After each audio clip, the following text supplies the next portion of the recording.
Ethan Blackwood, a former CIA agent, lives a reclusive life in a damp Chicago basement after the tragic loss of his wife and child. He opened a small pawn shop to hide his past. But the little girl next door, Lily Harper, gradually found her way into his life. A fragile bond formed as Lily often came over to confide in him, but Ethan always kept his distance. The chapter ends with a sudden attack by thugs, pulling Ethan into a spiral of revenge. The sound of shattering glass echoed through the torrential Chicago rain.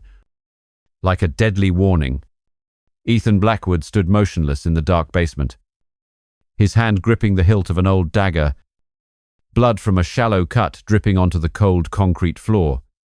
He was not a predator, but tonight, the shadows of his past had dragged him back. A former CIA agent who had assassinated high-level targets in Russia and Mexico, he now only wanted to forget, but how could he forget? When the memory of his wife and child haunted him like a sharp blade. The basement beneath the small pawn shop in a poor Chicago suburb had been Ethan's hiding place for the past 3 years. The damp, dusty walls and the heavy air reeked of metal and old paper. The flickering neon light from the Blackwood pawn shop sign cast shadows through a small window, illuminating the cluttered pawned items, broken watches, cheap necklaces, and the secrets their owners never told. Ethan sat behind the counter, his deep blue eyes scanning the security camera monitor, his muscular body covered in scars beneath a grey hoodie. He didn't speak much, only nodding when customers arrived and shaking his head when they tried to bargain. His life was now a repetitive cycle. Eat, sleep, and forget. But then Lily Harper appeared, like a strange breeze in the middle of a storm. An 8-year-old girl with messy brown hair and large, sorrowful eyes. She lived in the dilapidated apartment next door. Her mother, Rachel Vaughn, was an addict who often disappeared during her highs.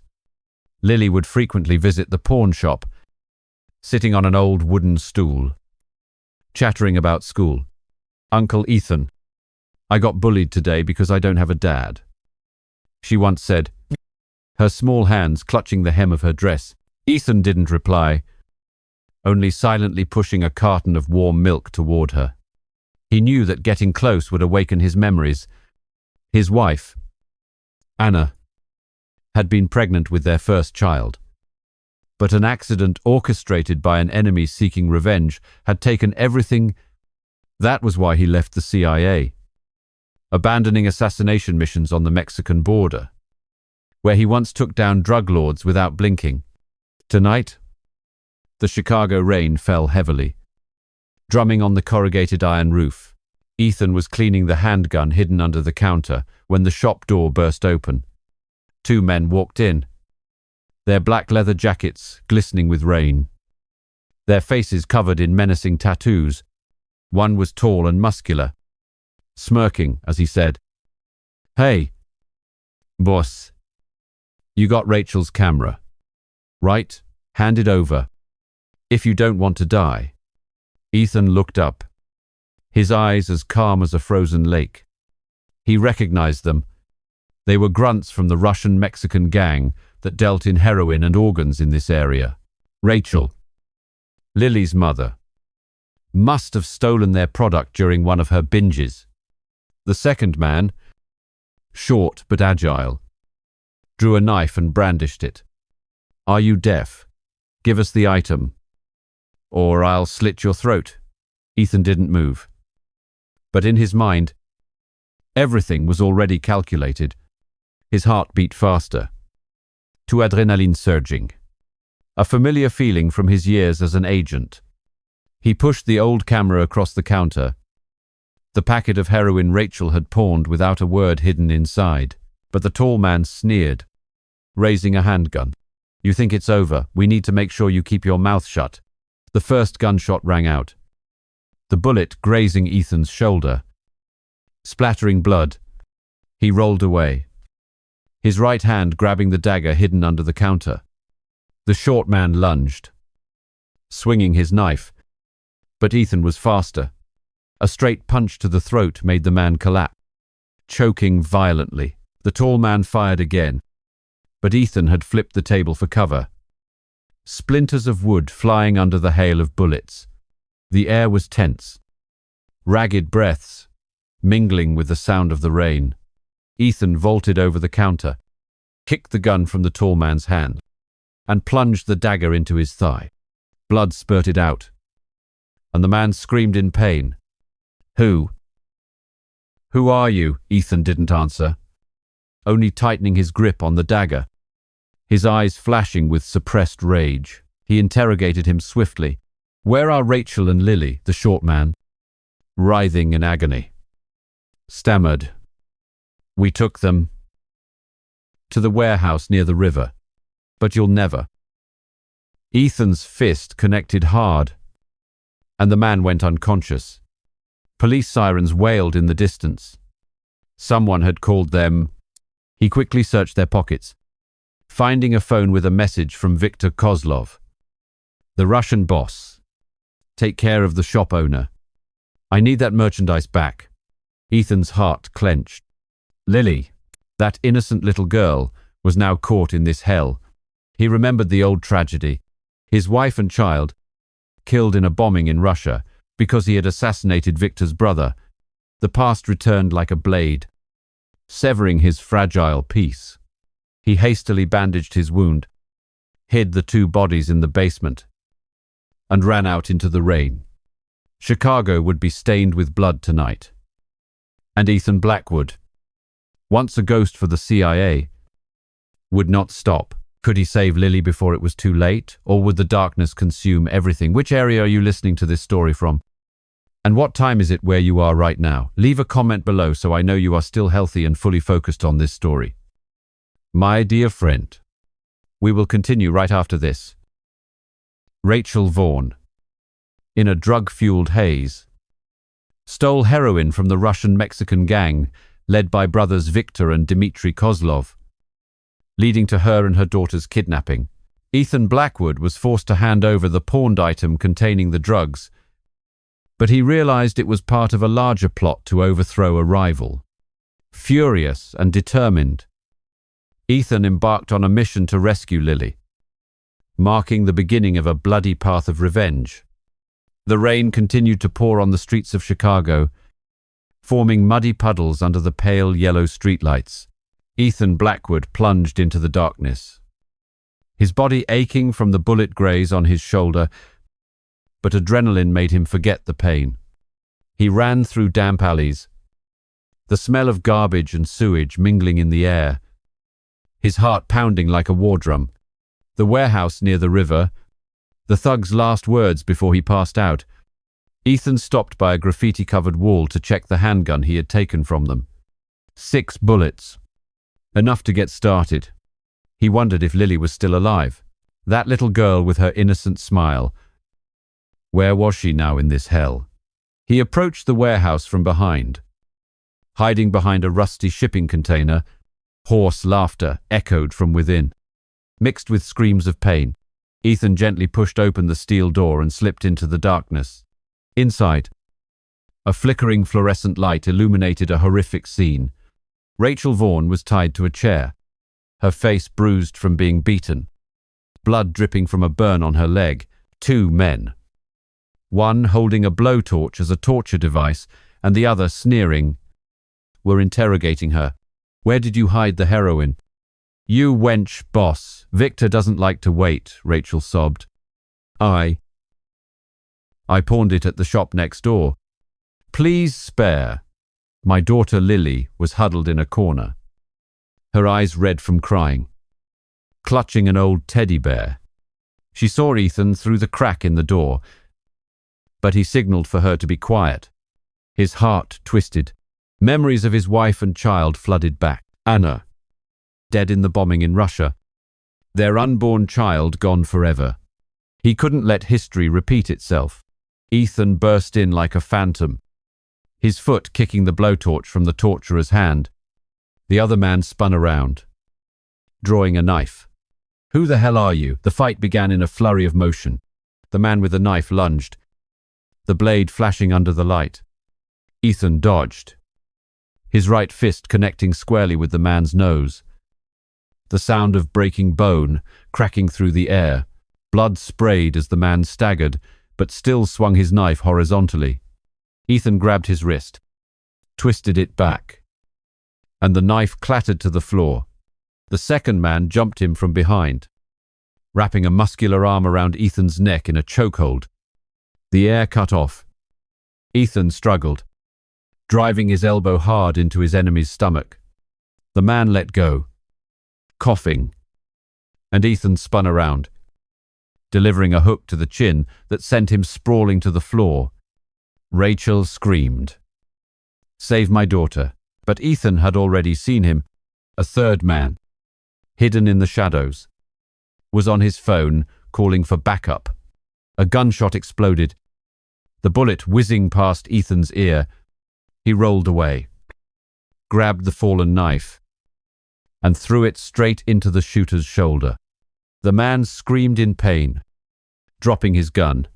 Ethan rushed forward, punching him repeatedly in the face. "Where's Lily? What did you do to her?" The man gave a twisted smile. "The kid. She's safe. For now. But you fool. You messed with Victor Kozlov." Ethan choked him unconscious, then turned to free Rachel and Lily. The little girl ran into his arms, sobbing, "Uncle Ethan." I was so scared. But before he could catch his breath, the unconscious man's phone rang. Ethan answered it. A cold voice came from the other end. "Are you the shop owner? This is Dmitry Kozlov. If you want to save the mother and daughter, then bring the merchandise to the port warehouse at midnight. Don't try anything funny, or the kid loses an eye." The call ended, leaving the air thick with tension. Rachel trembled. I stole their heroin. Just 2 packets. To get high. But they want to use me as bait to take down their rival in Mexico. Ethan looked at her, his eyes filled with contempt but also pity.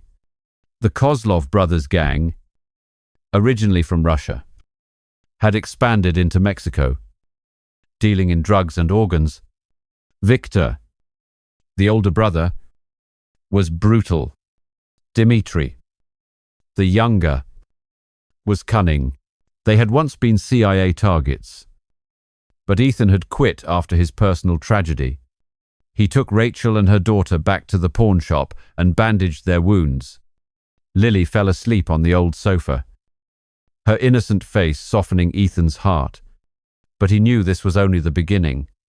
They wanted the pawned item, the camera with the hidden heroin.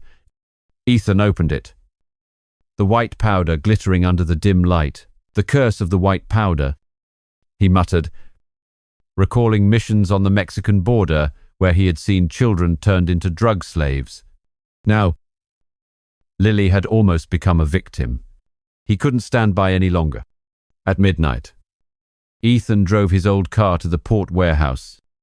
The cold river wind whistling through the broken window. The air was heavy, the sound of lapping waves like a deadly whisper. Dmitry was waiting with a few henchmen, guns at the ready. "Where's the merchandise?" Ethan threw the camera. "Let them go." But Dmitry sneered. "You think it's that simple? This is a trap. I'm using you to take down Tokaro, our Japanese rival in Chicago." He ordered his men to grab Ethan, but he was prepared. A kick to a guard's knee. The gun fell, and Ethan snatched it up, firing back. Gunshots echoed, blood splattering in the darkness. Escaped. Only to realize that Rachel had been recaptured, and this time, they wouldn't spare her. Back at the shop, Ethan received a call from Victor. "You've chosen death? The little girl will pay the price." His blood boiled. The plot was bigger. They weren't just dealing drugs. They were trafficking children's organs from Mexico to Russia. Lily was their next target. Ethan clenched his fists, his old scars aching. He would save the girl, even if he had to fight the whole world alone. Would the Kozlov's plan succeed, or would Ethan turn them to dust? Ethan Blackwood is forced to act as a drug runner to the den of a local Chicago kingpin, hoping to exchange the delivery for Lily and Rachel's freedom, but he is double-crossed by the Kozlov brothers' scheme, leading to a police chase and a horrific car crash. After escaping death, Ethan discovers Rachel's body has been harvested for organs. Causing his rage to explode, he prepares for the real war, determined to destroy his enemies. A cold wind from the Chicago River blew through the car window, carrying the stench of stagnant water and gasoline fumes. Ethan Blackwood gripped the steering wheel of the old car the Kozlovs had left at the rendezvous point. The packet of heroin hidden in a toy car box on the passenger seat. His heartbeat was steady, but a storm raged in his mind. Victor Kozlov's call still echoed. Deliver the goods to Tokuro at his den, or the kid dies. Ethan knew it was a trap, but he had no other choice. Lily was somewhere out there, trembling in the hands of those animals.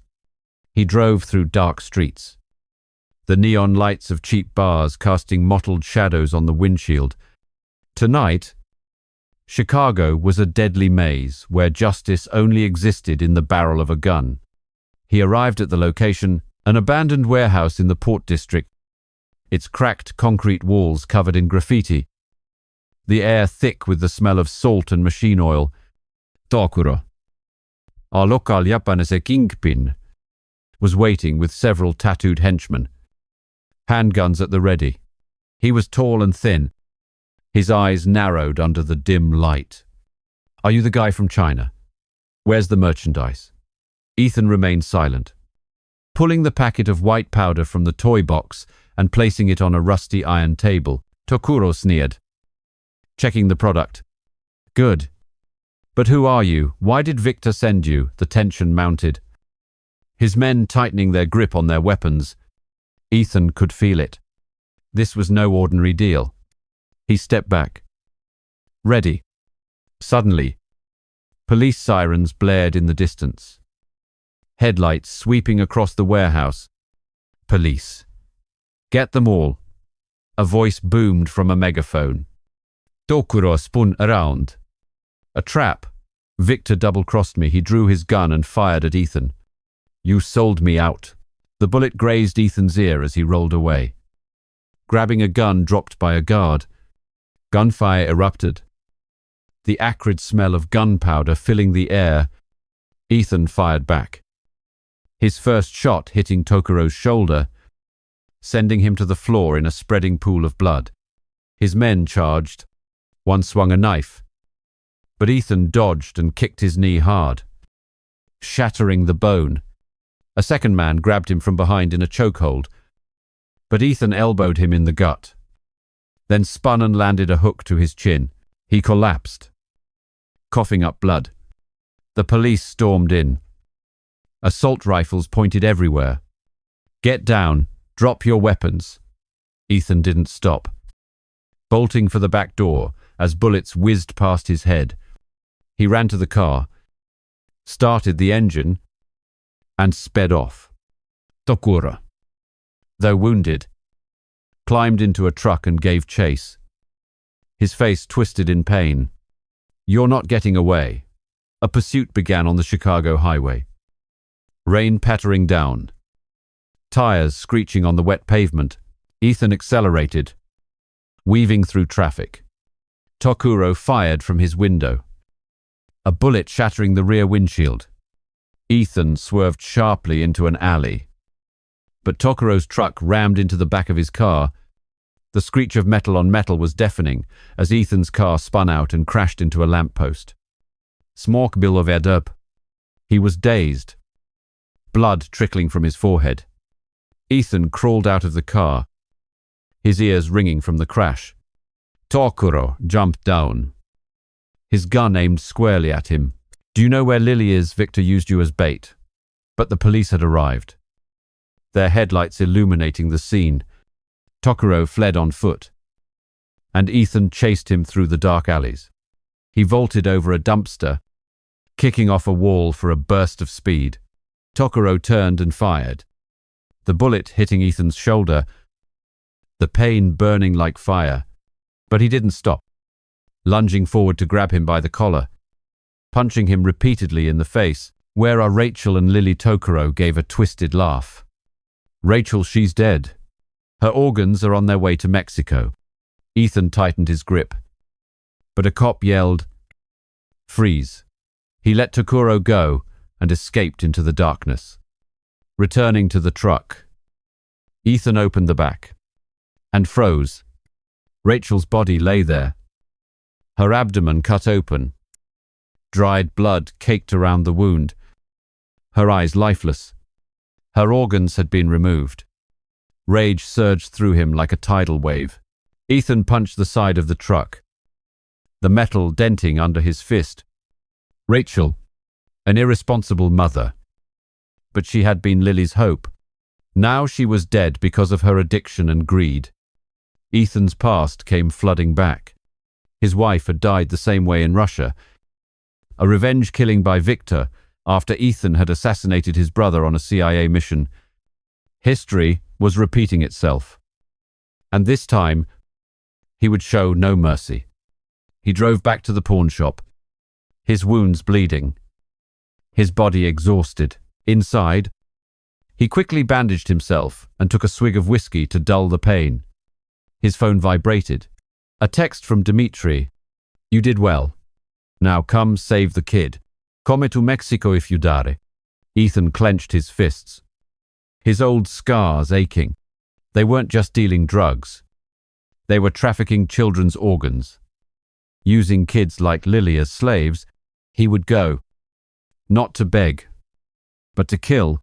Would Lily survive until he got there, or would the darkness swallow her before justice could arrive, captured and taken to the police station after the bloody chase? Ethan Blackwood uses his CIA skills to take down multiple officers and escape. The police uncover his secret past through FBI intervention, but Ethan has already vanished into the Chicago night. With a phone taken from his enemy, he begins to trace the Kozlov gang. Preparing for his journey across the border, the pain of Rachel's death and his worry for Lily drive him relentlessly forward. The flashing neon lights of a police car swept across Ethan Blackwood's face, dried blood clinging to his forehead beneath his hood. He was handcuffed and shoved into a cold interrogation room at the Chicago police station. The stuffy air thick with the smell of stale coffee and sweat. 4 grey walls. A rusty iron table with a glaring desk lamp aimed directly at his face. The police chief, a pot-bellied, middle-aged man named Harris, sat opposite to him. His eyes narrowed with suspicion. "Who are you? No record. No fingerprints in the system. But you just caused a crash and had a shootout with Tokuro. A notorious drug lord." Ethan remained silent, his deep blue eyes staring into space. His body aching from his injuries, but his mind as sharp as a razor's edge.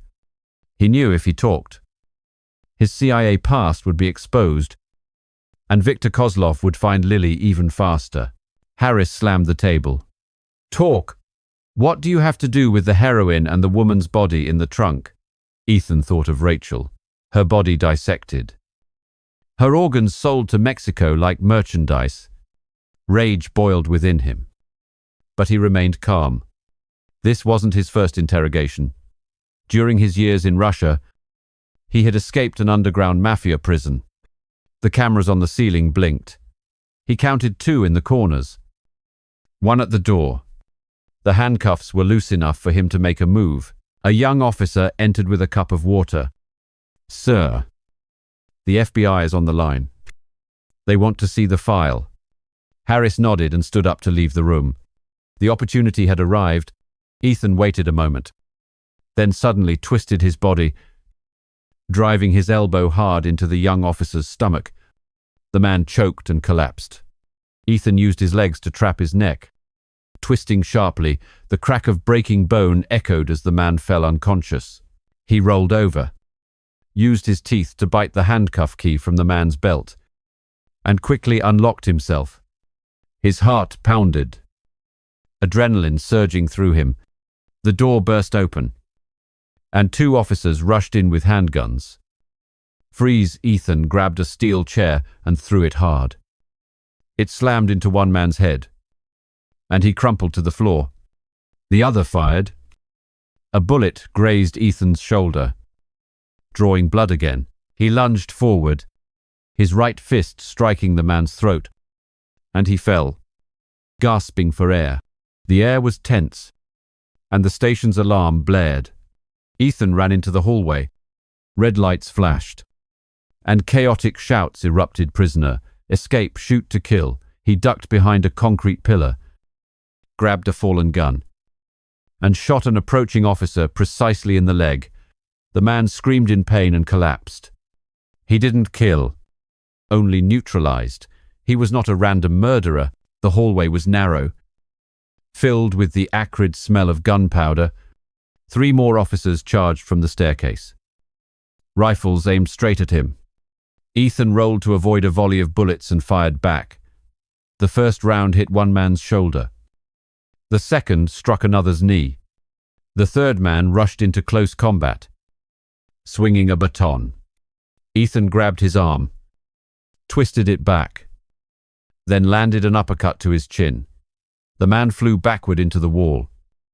Unconscious, he rushed down to the basement where the parking garage was, the sound of pursuing footsteps growing louder. Harris's voice boomed over the speakers. Lock it down. He's a former agent. He's dangerous. Ethan smirked. They had figured it out. Through the FBI. They had sent a fake email to the White House, activating a military system to bypass the locks on his CIA file. He was once a ghost, assassinating targets in Mexico and Russia, earning 2 medals of honor that were paid for with the blood of his wife and child. Now, they knew he was Ethan Blackwood, a drifter with a dark past. But it was too late. In the garage, 5 officers were waiting, guns pointed from all directions. Ethan burst from the shadows, kicking over an oil drum as a shield. As oil spilled across the slippery floor, gunshots echoed as he rolled away. Firing, precisely 1 bullet hit a man's hand. Another struck a different man's leg. An officer charged at him with a stun baton. But Ethan dodged, grabbed him by the neck as a human shield, and then shoved him into his comrades. Chaos erupted. He punched, kicked, and twisted joints repeatedly. A guy choked him from behind. Ethan drove an elbow into his stomach, then spun and punched him in the face. The sound of breaking bones, blood splattering. In just 1 minute, 5 men lay scattered, some with broken arms, others with dislocated joints. Not dead, but destined for a long hospital stay. Ethan stole the keys to a patrol car and sped out onto the rainy streets of Chicago. Sirens wailed behind him, but he swerved sharply into a dark alley, killed the headlights, and vanished. Back at the pawn shop, he checked the phone he had taken from Tokoro, a message from Dimitri. The kid's in Mexico, at the heroin lab. Come and get her. If you dare. Ethan's hand tightened, his inner turmoil surging. Lily, the girl who was like a daughter to him, was now caged as bait for organ harvesting. He remembered his wife Anna, who died in Victor's revenge plot. He couldn't lose anyone else. He bandaged his wounds and packed his weapons: a dagger, a handgun, and a few smoke grenades from an old stash. A flight to Mexico. The journey across the border had begun. The police would hunt him. The FBI would track him, but Ethan was a ghost. Would he find Lily before Kozlov butchered the little girl? Or would the net of the law tighten around him first? Ethan Blackwood infiltrated a bustling Chicago nightclub frequented by the Kozlov brothers' henchmen. Hunting for information on their Mexico stronghold, he confronted a low-level assassin from the gang in an intense knife fight, torturing him for clues about Lily. The severe wounds from the encounter forced Ethan to seek help from an old friend. reawakening painful memories of his past. His resolve for revenge grew even stronger as he prepared for his journey across the border. Bright neon lights flashed on the Neon Abyss sign, a bustling nightclub in the heart of Chicago, where pounding electronic music drowned out all the street sounds. Ethan Blackwood stood in the shadows of a back alley, a hoodie obscuring his face. His breathing steady despite his pounding heart. The phone he took from Tokuro had led him here. The last message read, "Meet at the Abyss. Talk about the shipment from Mexico." He knew this place was a den for Kozlov's men, where drugs and secrets were exchanged under the dim lights. The wound from the police station was still bleeding, but he couldn't wait. Lily was in Mexico, and every second was hell for the little girl. Ethan pushed open the back door and slipped into the kitchen, the mingled smell of alcohol and cigarette smoke making the air suffocating. Inside, the dance floor was packed with people, and laser lights scanned wildly across the swaying crowd. Ethan's eyes scanned the room and found his target a tall, heavily tattooed man sitting at the bar, Manus, a low-level assassin for Dmitry Kozlov. The man laughed with a few girls, a cocktail in his hand, but his eyes darted around like a predator's. Ethan approached from behind, blending into the crowd as the bass shook the floor. He tapped the man's shoulder.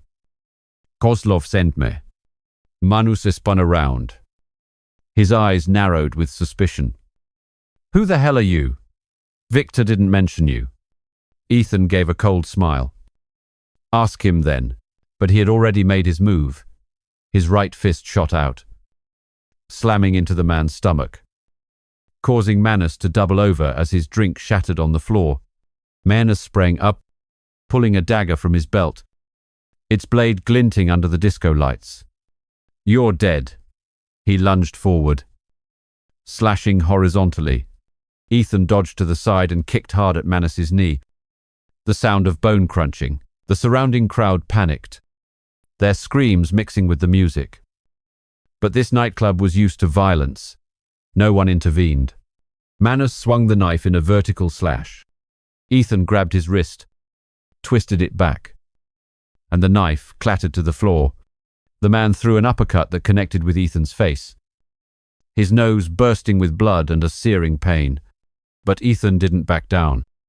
He rushed into close combat, raining punches on Manus's ribs, each blow like a sledgehammer. The man got behind Ethan and wrapped his muscular arms around his neck, cutting off his air. Ethan drove his elbow into his stomach, then spun around and punched him in the chin. Manus staggered back, blood spilling from his mouth. Two other bouncers rushed in from the bar, one wielding a broken vodka bottle as a weapon. Ethan grabbed a bar stool and threw it hard. It slammed into the first man's head, and he crumpled to the floor. The second man pulled a handgun and fired. A bullet grazed Ethan's shoulder, drawing blood again. He lunged forward, kicked the gun away, then punched him straight in the throat. The man choked and collapsed. Manus took advantage of the distraction, picked up his knife, and charged from behind. Ethan felt the rush of air, spun to dodge, and the knife embedded itself in the wall. He grabbed Manus by the hair and slammed his head against the bar. The impact was deafening, blood spreading in a red stain. "Where's Lily? Where is the Mexico hideout?" Ethan growled, tightening his grip on the man's throat. Manus gave a crooked smile. "The kid, at the Tijuana lab, with Dmitry. But you won't live to see it." Ethan's torture was swift and brutal. He twisted the man's finger, and the sound of breaking bone echoed. Manus screamed in pain. "Stop. The lab is on the Mexican border, near Tijuana. We raise kids for organs." Ethan's grip tightened, and memories flooded back his wife. Dead, in Russia. Her organs harvested in Victor's act of revenge. He couldn't let Lily suffer the same fate. Suddenly, Sergei Novak, Kozlov's top assassin, emerged from the crowd, A handgun aimed straight at him. Let him go. Novak was tall and thin, with eyes as cold as ice. Famous for his clean assassinations, Novak fired repeatedly, bullets shattering the glass behind the bar. Ethan used Manus as a shield, the bullets hitting the man's shoulder, sending blood splattering. He shoved Manus into Novak, then dashed into a nearby elevator. Novak gave chase, a dagger in his hand. "You're Blackwood. Victor wants your head." In the cramped elevator, the knife fight began. Novak slashed horizontally. Ethan dodged, and the knife sliced through his shirt. He threw an uppercut at Novak's face, but the man was fast. He slashed back, the blade cutting deep into Ethan's shoulder, blood flowing freely. Pain spread through him, but Ethan switched into combat mode. He lunged forward, grabbed Novak by the neck, and slammed his head against the metal wall. The sound reverberated. Novak twisted his body and stabbed the knife deep into Ethan's thigh. He cried out but didn't let go, punching the man repeatedly in the face until he was unconscious. The elevator doors opened, and Ethan dragged Novak into the back alley for a quick interrogation. "Where exactly is Lily?" Novak gave a weak laugh. "Tijuana, the old lab. But Victor is in Russia, waiting for you to die." Ethan knocked him unconscious and then fled as police sirens grew louder. His wounds were severe, his pants soaked with blood, and he dragged himself back to the pawn shop. He couldn't go on like this. He called an old friend, Mike, a former combat medic from his CIA days. Mike arrived quickly, and the basement was transformed into a makeshift operating room. "You've been stabbed deep. You've lost a lot of blood." Mike stitched the wound without anesthetic. Ethan gritted his teeth against the pain, sweat pouring down his face. "Why did you get involved with Kozlov after Anna?" Mike asked. Ethan was silent as memories of his wife and child's tragic deaths flooded back, a rare tear rolling down his cheek. When it was done, Ethan stood up, his body aching, but his determination was ironclad. The clue from Novak, the Tijuana lab, Mexico. He would fly there and eliminate Dmitri first. But Victor was in Russia, the final boss. Would his wounds stop him, or would his memories be his strongest weapon? Ethan Blackwood flew to Mexico, his wounds still aching. Determined to infiltrate the underground drug lab in Tijuana to find Lily, he discovered a group of children being held as slave labor, forcing him to undertake a perilous rescue mission. In an intense gunfight, Ethan eliminated the local leader, Dmitry Kozlov, but learned that Lily was still being held at the main stronghold in Russia. Worry and memories of his past pushed him to continue the hunt. The plane landed at the Tijuana airport under the gray skies of Mexico, the sweltering hot wind carrying the smell of dust and gasoline. Ethan Blackwood stepped out of the cabin, his backpack heavy with concealed weapons, the stab wound in his thigh still throbbing with every step. He rented a beat-up old Jeep from a local garage and drove straight for the border, the rough dirt road shaking the vehicle as if it would fall apart. The clue from Sergei Novak had led him here, to an underground heroin lab where children were forced into slavery, and where Lily might be held captive. His heart tightened at the thought of the little girl, her big, round eyes full of fear, clutching an old teddy bear. "Are you still alive?" "Lily," he murmured, his hands gripping the steering wheel as memories of his wife and child's tragic deaths in Russia flooded back like a knife's cut.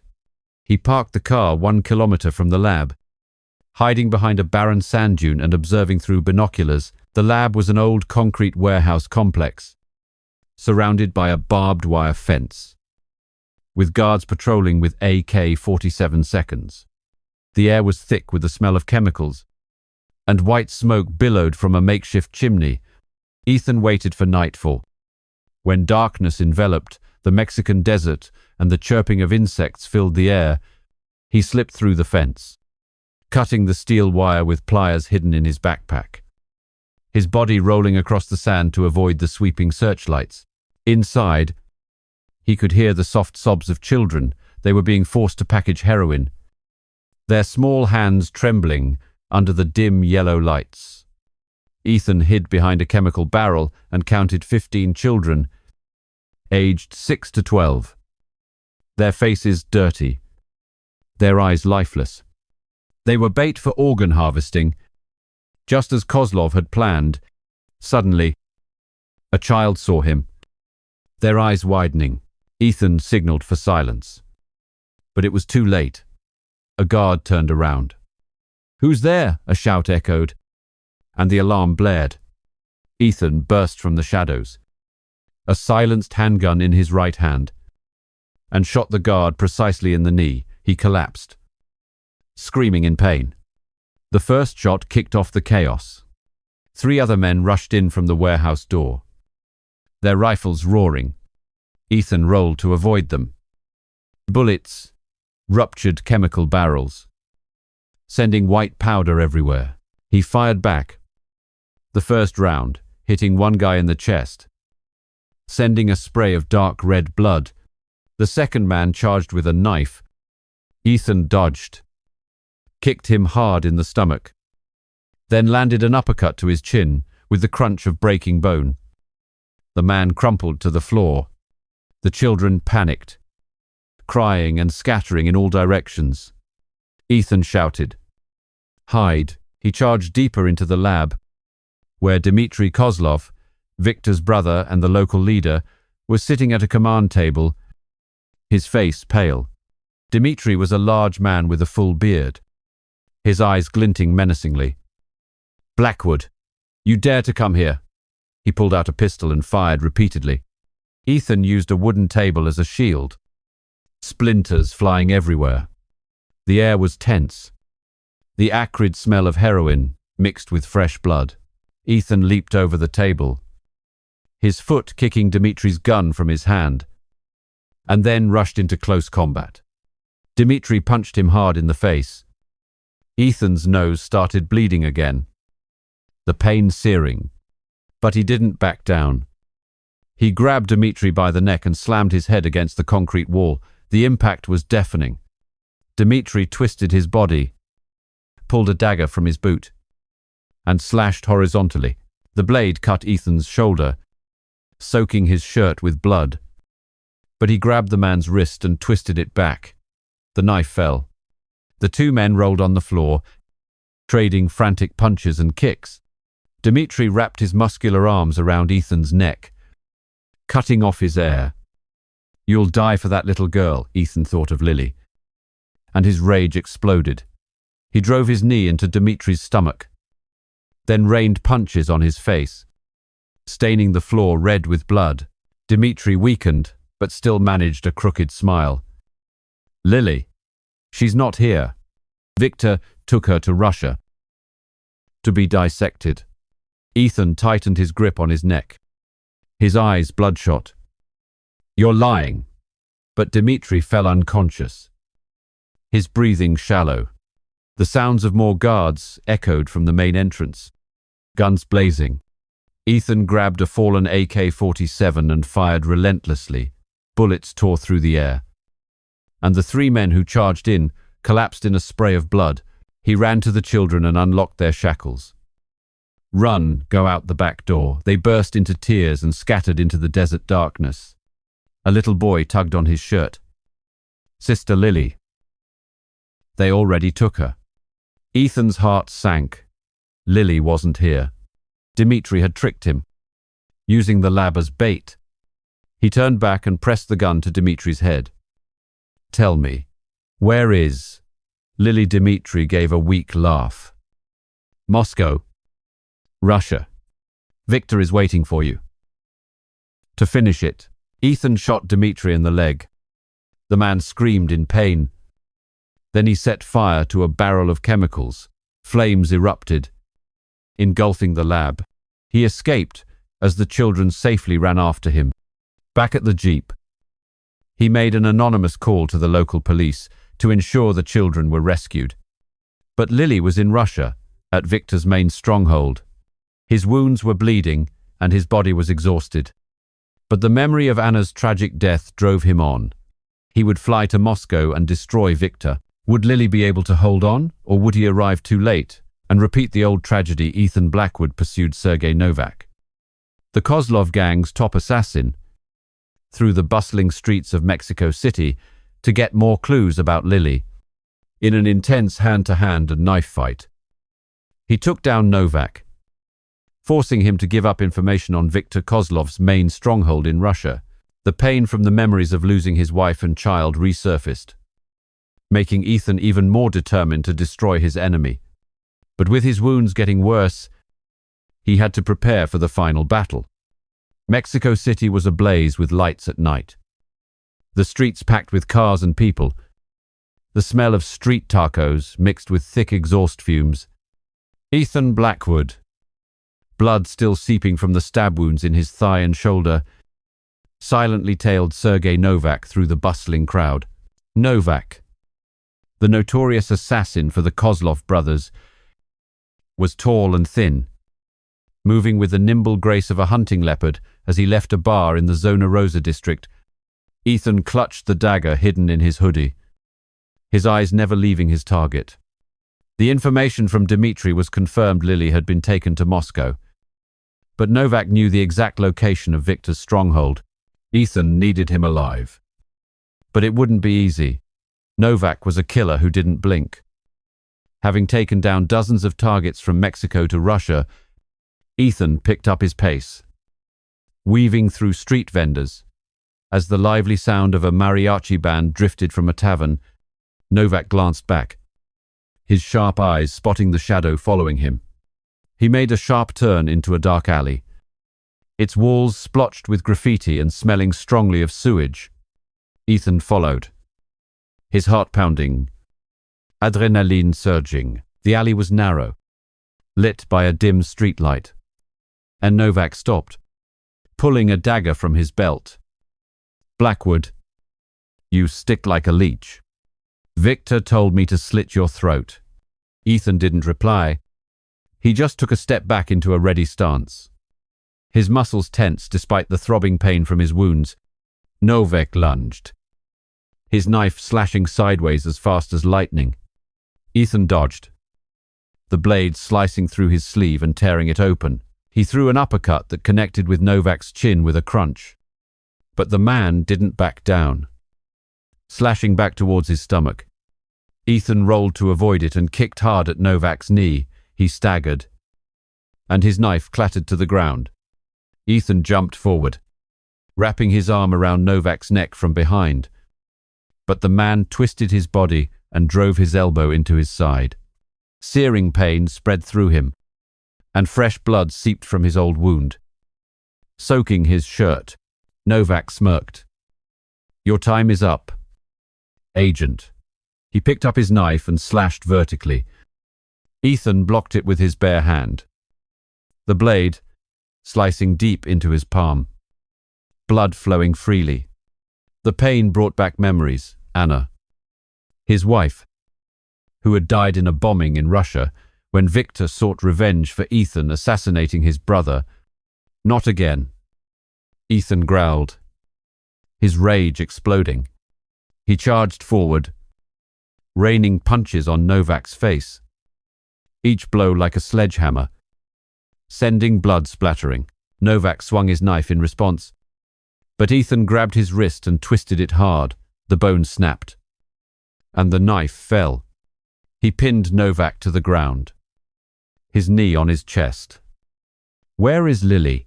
The exact location of the Moscow stronghold. Novak choked, blood trickling from the corner of his mouth. "You can't beat Victor. The kid is at an old factory on the outskirts of Moscow, but you'll be dead before you get there." The sound of traffic from the main street echoed into the alley, and headlights swept across them. Novak took the opportunity, kicking Ethan's injured thigh, causing him to collapse in a burst of fiery pain. He jumped up, pulled a handgun from his jacket, and fired repeatedly. Ethan rolled away as bullets shattered the brick wall, sending debris flying. He grabbed a metal trash can as a shield, the sound of bullets ricocheting off it. Novak shouted, "You want to save the kid. Victor will butcher her like a pig," his words cut like a knife. And Ethan remembered Lily, the little girl who had once called him uncle with trusting eyes. He charged forward, ignoring the bullets, grabbed Novak by the neck, and slammed his head against the wall. Novak staggered. His gun fell, and Ethan kicked him hard in the stomach. He collapsed. Unconscious, Ethan searched Novak's pockets and found an encrypted phone. A message from Victor read, "Abandoned factory. Moscow. Keep the girl as bait. Take out Blackwood." He clenched his fist, blood from his hand, dripping to the ground and mixing into a dirty puddle. Lily was alive, but time was running out. Novak whispered, You don't know who you're up against." Ethan landed another punch, ensuring he wouldn't wake up anytime soon, then dragged his body into a dark corner. The Mexico City police would be here soon. The alarm from the nightclub was still blaring. He dragged himself to the jeep, his bleeding wound making his body heavy. He called Mike, an old friend from his CIA days, on a secure channel. Mike was waiting in a seedy motel near the border. "You look like a walking corpse." Ethan, in the room, under a weak yellow light. Mike stitched the knife wound on his hand without anesthetic. Ethan gritted his teeth, sweat rolling down his face. "Lily's in Moscow. I have to go." Mike shook his head. "You've lost too much blood. Victor isn't Tokoro or Dmitri. He's a demon." Ethan looked out the window at the faint moonlight in the Mexican sky. "Even demons, he said, his voice as cold as ice. Memories of Anna surfaced, her smile, her warm embrace. Then the explosion that took it all away. Lily was his chance at redemption, the only light in his darkness. Ethan stood up, put on his jacket, and stuffed a gun and knife into his backpack. The flight to Russia was booked, but was Novak lying? Was the Moscow stronghold truly the final destination, or had Victor prepared a deadly trap? Ethan Blackwood returned to Chicago, his body covered in wounds, seeking out an old friend for medical care while reliving the tragedy of losing his wife and child, which reignited his profound thirst for revenge. He armed himself with modern weapons and devised a detailed plan to assault Viktor Kozlov's main stronghold in Russia. An unexpected call from Lily, now a hostage, compelled Ethan to act with more urgency than ever. With iron resolve, he was prepared to face death itself to save the girl. Arriving in Chicago after the long flight from Mexico City, Ethan Blackwood felt the pain from the stab wound radiate through his body. Like fire under a makeshift bandage, he drove a rented jeep through familiar streets, where pale yellow streetlights cast long shadows on the rain-slicked pavement. The smell of coffee from a roadside cafe mingling with the thick exhaust fumes. The old pawn shop appeared in the darkness. The place where he had once lived in seclusion, now just a pile of rubble after the Kozlov's raid. Ethan parked in the back alley, checking his surroundings before slipping into the secret cellar under the floorboards, where he stashed old weapons and documents from his CIA days. His heart pounded, not from fear, but from the flood of memories. Anna, his wife, with her warm smile, and their unborn child, lost in the bombing in Russia. All because of Victor, he muttered, his hand tightening into a fist, the dried blood from the cut on his hand flaking off. He called Mike, an old army buddy, to a cheap motel on the outskirts of the city. The room was cramped, with neon lights flashing through the window and the stuffy, lingering smell of old cigarette smoke. Mike, now a retired doctor with stark white hair, shook his head when he saw Ethan.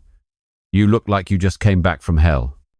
"Let me see." Ethan took off his shirt, revealing a tapestry of scars, from a bullet in his shoulder, a knife in his thigh, and the newest gash on his hand from Novak. Mike disinfected it with whiskey, using tweezers to pull out a trapped metal fragment without any anesthetic. Ethan gritted his teeth, sweat rolling down his forehead, enduring the immense pain without a sound. "Why did you get involved again after Anna?" Mike asked, his voice low. Ethan looked out the window at the pattering rain. "Lily, she's like the daughter I never had. Victor will pay." While waiting for the pain to subside, Ethan reminisced. 5 years ago, in Russia, he was a top CIA operative who assassinated Victor's younger brother on a covert mission. Victor, the Russian kingpin, retaliated with a car bomb. Anna died instantly, her blood staining the white snow. The unborn child in her womb gone forever. Ethan left it all behind, living in seclusion in Chicago. But now Lily had pulled him back in, the little girl with messy brown hair, who used to confide in him at the pawn shop. "Uncle Ethan, I dream of becoming a doctor to save people." Now, she was in Moscow, waiting to have her organs harvested like merchandise. Ethan stood up, checking his weapons. A Glock pistol, a custom combat knife, a few smoke grenades from his old stash. He laid out the plan on paper: fly to Moscow, infiltrate the abandoned factory on the outskirts, eliminate the guards, save Lily, and then finish Victor. Suddenly, his phone vibrated, an unknown number from Russia. Ethan answered, and a trembling child's voice came through. "Uncle Ethan, it's me, Lily. They're making me call to tell you to come alone, or they'll..." Her sobbing was cut off, replaced by Victor's cold voice. "Blackwood, you killed Dmitri. Now it's my turn. Come to the old factory on the outskirts of Moscow, alone and unarmed. If you don't, the kid dies." The call ended, leaving a tense silence. Ethan gripped the phone, rage surging like a tidal wave. Lily was alive, but Victor was using her as bait, just like he had with Anna.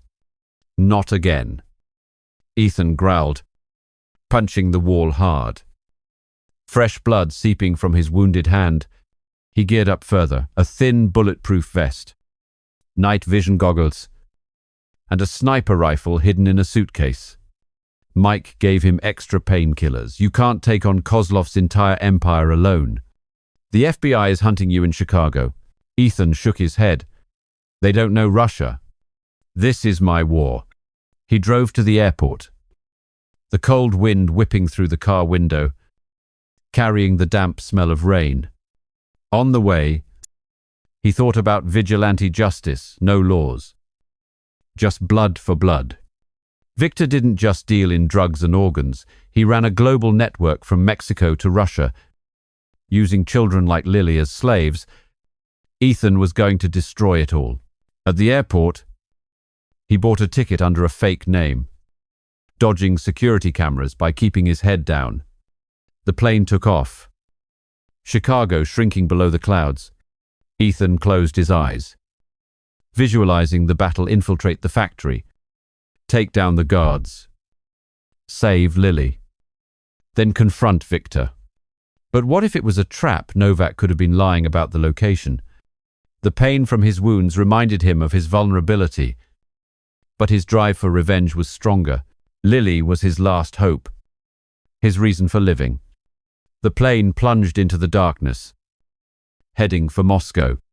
Would Victor be waiting with an army, or would Ethan turn his stronghold into a tomb? Ethan Blackwood infiltrates Victor Kozlov's stronghold in an abandoned factory on the outskirts of Moscow. Facing off against a series of guards in a fierce battle of gunfire and close combat, he manages to save Lily from the operating table but uncovers a larger conspiracy: Kozlov's global human trafficking network stretching from Mexico to Russia, covered in injuries. Ethan pushes his limits to protect the girl. The final showdown with Victor is approaching, promising a bloody conclusion. Snow fell lightly on the barren fields outside Moscow, blanketing the abandoned factory where Viktor Kozlov's stronghold was hidden. Ethan Blackwood, his thin, bulletproof vest, stained with blood, slipped through a barbed wire fence, a combat knife held ready in his hand. The cold wind bit at his skin, carrying the scent of rusted metal and gunpowder from within. He hid behind a shipping container, his night vision goggles scanning the darkness, 10 guards on patrol, the glint of AK-47 rifles under the dim lights. His heart pounded, the wounds in his thigh and shoulder throbbing with pain. But the image of Lily on an operating table spurred him on. "Are you still alive?" "Kid," he whispered, remembering her innocent smile back in Chicago. This was his last chance. Ethan crawled through the snow, avoiding the searchlights, and slipped through a side door of the factory. Inside, the air was heavy with the smell of chemicals and fresh blood, the hum of machinery echoing from the basement. A guard stood watch. But before he could turn, Ethan lunged from behind, wrapping an arm around his neck and twisting sharply, a sickening crack of bone, and the man crumpled without a sound. He hid the body behind a chemical drum, took the rifle, and checked the magazine full. The sound of a child's whimpering echoed from deep within the factory. Lily and the other children. Ethan moved forward, each step like walking on a razor's edge. The memory of Anna's tragic death in Russia resurfacing like a fire in his chest. Suddenly, an alarm blared, and red lights flashed. "Intruder!" A voice yelled. Ethan burst from the shadows. His gun firing repeatedly, bullets ripped through the air. And 2 guards fell, their blood pooling on the concrete floor. 4 more men charged in from the hallway, their assault rifles firing in bursts. Ethan rolled behind a metal crate as bullets sparked against it, sending shrapnel flying. He fired back, the first shot hitting one man in the chest, the second striking another in the head. Blood sprayed across the wall. The air was tense, thick with the acrid smoke of gunpowder. One man charged with a knife, but Ethan dodged, kicked him hard in the stomach, then landed a hook to his jaw. The man flew backward, his head slamming into a steel column, knocking him unconscious. Ethan ran to the basement, where the children's cries were louder. The steel door was thick and code-locked. He searched a guard's pockets, found a keycard, and opened the door. Inside was a horrifying scene. Dozens of children, aged from 6 to 10, were chained to tables, their eyes wide with terror. Lily was on an operating table, her limbs tied down, while a man in a white coat and a surgical mask loomed over her, brandishing a scalpel. "You're too late." Blackwood. Ethan fired instantly, the bullet piercing the man's forehead. Blood spurted out as he collapsed. "Lily," sobbed Uncle Ethan. He cut her restraints and pulled her into his arms. "You're safe now." But she trembled. They killed many of the others. For their organs, Ethan led the children to a back door, handing them off to an older one. "Run to the fields. Hide. The police are coming." He made an anonymous call to the Moscow police, giving them the location, but when he turned back, 5 guards blocked his path. Led by Sergei Novak, the assassin from Mexico City, his shoulder bandaged from their previous fight. Novak sneered. "Victor knew you were coming." The kid was bait. He fired his pistol, and Ethan rolled away as bullets shattered the concrete wall. He lunged forward, kicked the gun from Novak's hand, and engaged in close combat. Novak drew a dagger and slashed horizontally. The blade cut across Ethan's chest, tearing through his vest. He punched Novak hard in the face, sending blood gushing from his nose. But the man didn't back down, stabbing the knife into Ethan's side. In agony, he roared, grabbed Novak's hair, and slammed his head against a steel column, a deafening clang, and the man collapsed. The remaining 4 guards rushed in, 2 with guns, 2 with knives. Ethan grabbed a smoke grenade and threw it hard. White smoke billowed out, obscuring their vision. He charged in, his dagger flashing. He slashed one man's throat, blood spraying like a fountain. He stabbed the second through the chest, and the man crumpled. The third fired blindly, but Ethan dodged and shot back. The bullet found his heart, and he died instantly. The last man grabbed Ethan from behind in a chokehold, but he twisted, jabbing an elbow into the man's throat. He gagged and fell away. Blood and smoke mingled, turning the factory into a battlefield. Ethan searched Novak's pockets and found encrypted documents. Kozlov's human trafficking network stretched from Mexico to Russia, supplying organs to European billionaires. Lily was just one small part. Hundreds of other children were waiting to be carved up. Ethan held Lily, leading her outside. Snow covered his shoulders as blood seeped from his side. He helped her hide behind a container. "You wait here. I'll be back." But where was Victor? Was he waiting on the top floor? Or had he already fled? Ethan gripped his gun. His rage, a hurricane. Could he finish Victor before this network was reborn? Ethan Blackwood confronts Victor Kozlov in a decisive shootout at the Moscow stronghold. Determined to save Lily and destroy the human trafficking empire, after a brutal battle, he takes down the kingpin and frees the victims, but chooses to turn himself in to the police to face justice. The open ending hints at a new mission, leaving a lingering echo of vigilante justice and hope. Ethan and Lily find light in the darkness, but the future remains a mystery. The snow fell heavier on the fields outside Moscow, blanketing the abandoned factory where Victor Kozlov hid on the top floor. Ethan Blackwood, his bulletproof vest soaked in blood, climbed the rusted iron staircase. Each step heavy from the wounds in his side and thigh. A sniper rifle was slung over his back, a dagger clenched in his hand, and he felt the freezing air carry the scent of gunpowder and metal. Lily was safe in the fields, but Victor, the man behind his tragedy and that of hundreds of children, was still alive. The memory of Anna's horrific death in Russia blazed, fueling Ethan's rage. Today, it would all end. The top floor of the factory opened into a large space with stained steel columns, where flickering fluorescent lights illuminated Victor Kozlov. He stood in the middle of the floor, tall and imposing, with a salt and pepper beard and the predatory eyes of a wolf. 6 guards surrounded him, their AK-47 seconds aimed directly at Ethan.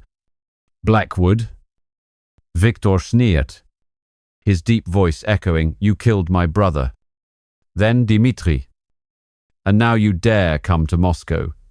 The girl was the bait. And you took it."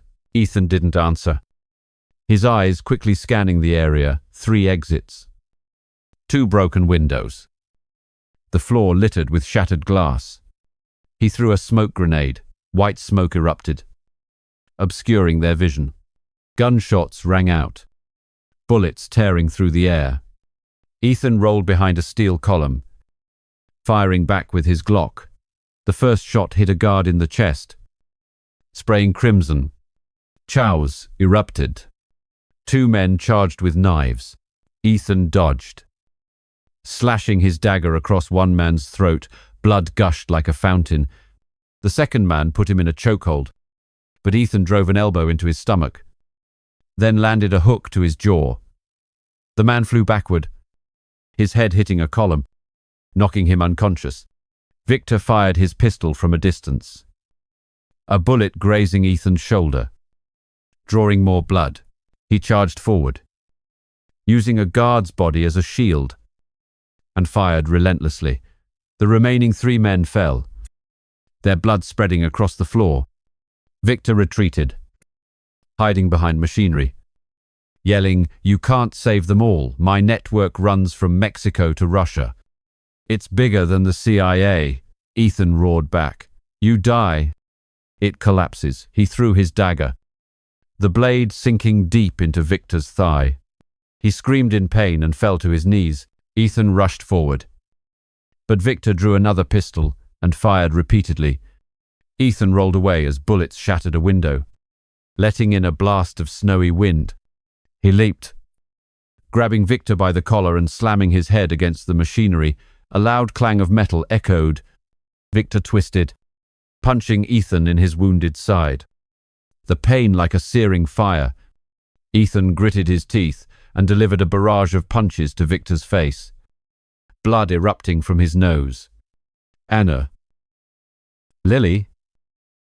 You'll pay," Ethan yelled, forcing Victor to the floor and choking him.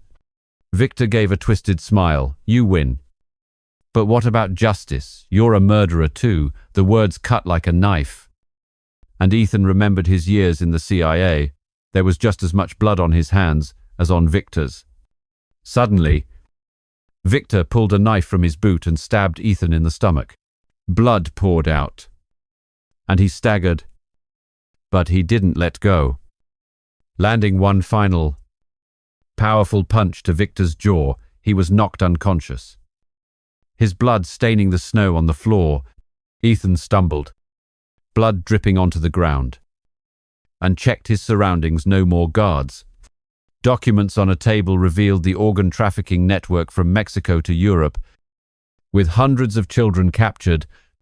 He burned all the papers, the flames erupting and consuming the factory. The sound of Moscow police sirens grew closer in the distance. They were arriving, thanks to Ethan's anonymous call. He ran out to the fields and found Lily hiding behind a container. The little girl ran into his arms, sobbing, "Uncle Ethan, I was afraid you were going to die." Ethan knelt, his blood staining the snow, and held her tight. "I promised you'd be safe." He handed Lily and the other children over to the police, asking them to go to a toy store in Moscow and buy Lily whatever she wanted, a new teddy bear, as an apology for his past coldness. The police handcuffed Ethan, but he didn't resist.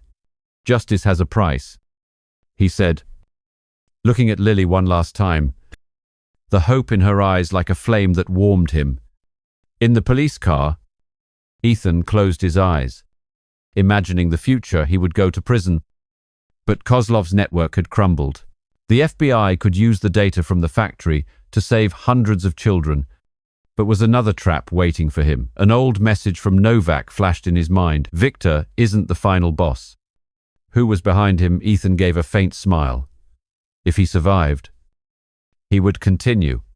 His shadow war for justice was not over.